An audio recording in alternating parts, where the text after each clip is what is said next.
ছবির পেছনে ষড়যন্ত্র। গোপালগঞ্জ সংঘর্ষ নিয়ে ভুয়া প্রচারে নেমেছে আওয়ামী লীগ পন্থী চক্র। গোপালগঞ্জে জাতীয় নাগরিক পার্টি এনসিপির শীর্ষ নেতাদের গাড়িবহরে হামলার ঘটনার পর সামাজিক মাধ্যমে শুরু হয় তথ্যযুদ্ধ। সংঘর্ষের প্রকৃত চিত্র আড়াল করতে একটি সংঘবদ্ধ চক্র পুরনো ও ভুয়া ছবি ব্যবহার করে ঘটনাকে ভিন্ন খাতে নেওয়ার চেষ্টা করে, এমনই অভিযোগ তুলেছে প্রধান উপদেষ্টার প্রেস উইং। 16 জুলাই সন্ধ্যায় সংঘর্ষের পরপরই সামাজিক মাধ্যমে ছড়িয়ে পড়তে থাকে একাধিক দৃশ্যমান সহিংসতার ছবি। নিষিদ্ধ ছাত্রলীগের সাবেক নেতা এস.এম. জাকির হোসেন ও স্বৈরাচারী প্রধানমন্ত্রীর সাবেক উপপ্রেস সচিব আশরাফুল আলম খোকন সহ একাধিক কার্যত নিষিদ্ধ আওয়ামী লীগের নেতারা নিজেদের ফেসবুক পোস্টে এসব ছবি ব্যবহার করে মন্তব্য করে, ইউনুস গ্যাং ও বিরোধী দলীয় কর্মীরা সাধারণ মানুষকে আক্রমণ করছে।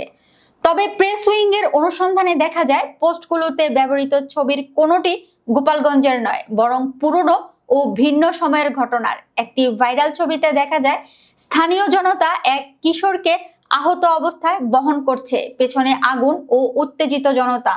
পোস্টে দাবি করা হয় এটি গোপালগঞ্জ সংঘর্ষের চিত্র, অথচ ছবিটি 2024 সালের 10 অগাস্টের।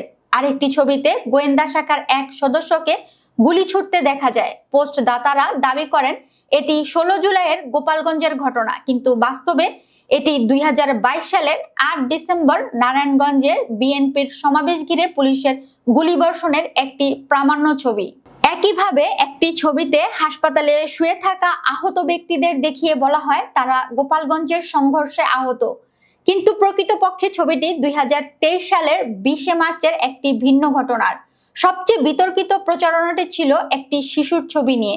ছবিতে একটি শিশু লাঠি হাতে দাঁড়িয়ে আছে, দাবি করা হয় সে গোপালগঞ্জে সহিংসতায় অংশ নিয়েছে। পরে অনুসন্ধানে জানা যায় ছবিটি গাজীপুরের শফিপুর এলাকার একটি ভিডিও থেকে নেয়া, যা 2023 সালের অগাস্টে সামাজিক মাধ্যমে ছড়িয়েছিল। শিশুটির একটি ডিজিটালি সম্পাদিত সংস্করণ ছড়িয়ে দেন নিঝুম মজুমদার, যিনি আওয়ামী লীগ ঘনিষ্ঠ এক অনলাইন প্রচারক হিসেবে পরিচিত।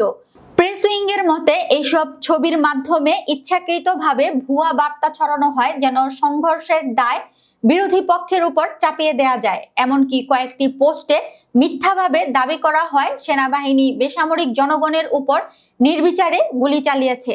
বাস্তব পরিস্থিতি ছিল ভিন্ন।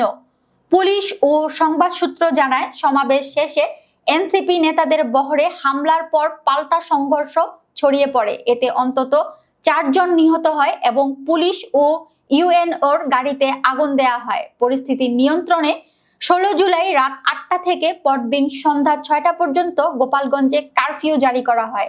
প্রেস উইং বলছে প্রচার যুদ্ধে সত্যের মুখ বন্ধ করতে ভুয়া ছবি ও তথ্যকে হাতিয়ার করা হয়েছে। এটা শুধু রাজনৈতিক উদ্দেশ্য নয়, জনমতকে বিভ্রান্ত করার কৌশল।